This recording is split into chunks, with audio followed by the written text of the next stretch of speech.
Hello children, how are you all? I'm sure you all are doing really good. So children, let's begin with our next chapter, which is Teddy Bear's Adventure.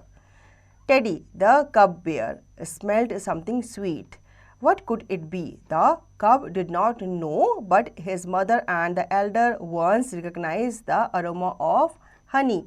With hurried steps, the whole bear family set off in search of honey. They moved fast for about an hour in the forest before they reached the old tree trunk where the bees had made a hive. The poor bees saw the bears and shook in fear. They knew the bears would take away all the honey. The bees had worked very hard to collect the honey.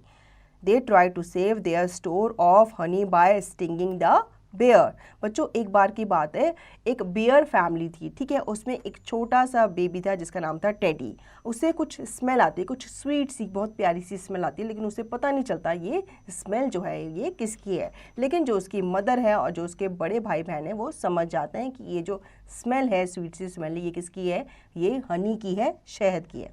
अब वो उस तरफ दौड़ते हैं जहाँ पे से उन्हें क्या आ रही होती है, स्मेल आ रही होती है. फिर वो भाग के उस ट्री के पास जाते हैं जहाँ पे मधुमक्खियों ने क्या बनाया होता है, छत्ता बनाया होता है, और वहाँ पे उन्होंने बहुत सारा हनी जो है वो कलेक्ट किया होता है, ठीक है. अब वो देखती हैं बियर्स को आते हुए तो उनको डर लग जाता है, क्योंकि उन्हें तो उनका घर जो है नष्ट होता हुआ नज़र आता है. उन्हें लगता ही है कि जो बेयर है वो सारा हनी जो है चट कर जाएंगे और उनका घर भी तोड़ देंगे. तो इस चक्कर में वो उन्हें डंक मारना स्टार्ट कर देती है, ठीक है. उन्हें काटना, उन्हें बाइट करना स्टार्ट कर देती है.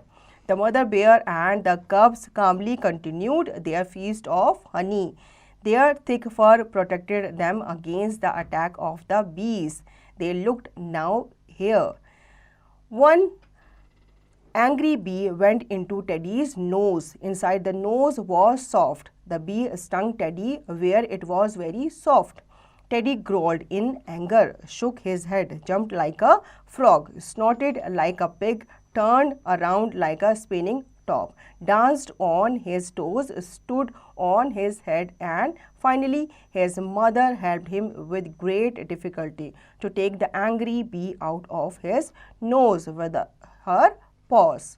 But this happening did not shake him. He had his taste of honey. Now he loved honey so much that he licked up all that was left. He came back home with his family, a happy teddy bear. अब वो जो हनी बीज थी वो उन bears को, उनके babies को कट कर रही थी, बाइट कर रही थी, स्टिंग कर रही थी, डंक मार रही थी, लेकिन उन्हें कोई फ़र्क नहीं पड़ रहा था क्योंकि उनकी बॉडी क्या थी, फर से कवर्ड थी, ठीक है. तो बेबी जो थे, बेयर थे, और उनकी मम्मा जो थी वो हनी को बहुत इन्जॉय कर रहे थे. इतने में एक हनी बी जो होती है वो टेडी के नोज़ के अंदर घुस जाती है और वहाँ जाके बहुत ज़ोर से बाइट करती है, डंक मारती है, ठीक है. अब इससे वो जो टेडी होता है बहुत ज़ोर से नाचने लगता है, फ्रॉग्स की तरह कूदने लग जाता है, इधर उधर एक टॉप की तरह वो राउंड राउंड घूमने लग जाता है क्योंकि उसे बहुत ज़्यादा पेन हो रहा होता है. तो उसकी मम्मा देखती है और उसके पास आती है और उसके नोज़ से अपनी नाखून से वो क्या निकाल देती है, उस बी को बाहर निकाल देती है. हालांकि उससे पेन हो रहा होता है, लेकिन हनी का स्वाद जो होता है उतना टेस्टी होता है, उतना यमी होता है कि वो उसके चक्कर में उस दर्द को भी भूल जाता है और उस हनी को वो एंजॉय करता है. Now glossary. Aroma, a pleasant smell. Aroma जो होता है एक प्लेजेंट सी खुशबू होती है, ठीक है. कब्स किसे कहा जाता है, बेबी बेयर्स को. बेबीज जो बेयर के बेबीज होते हैं उन्हें कब्स कहा जाता है. Fur, hair that grows on animals body, ठीक है. अपने एनिमल्स देखे होंगे, एनिमल्स के बॉडी में फर्स उगते हैं, उनके जो बाल होते हैं वो लंबे लंबे आपने देखे होंगे, उन्हें फर्स कहा जाता है. स्नॉट होता है टू मेक लाउड साउंड, ठीक है. जैसे एनिमल्स बहुत ज़्यादा ज़ोर से आवाज़ निकालते हैं तो उन्हें स्नॉट कहते हैं. लिक, टू ईट और ड्रिंक समथिंग विद टंग, मतलब चाटना, किसी चीज़ को अपनी टंग से लिक करना, उसे टेस्ट करना. तो बच्चों आई होप आपको ये चैप्टर अच्छे से समझ में आ गया होगा. अब इसका रिवीजन और दी गई एक्सरसाइज की प्रैक्टिस आप खुद से करेंगे.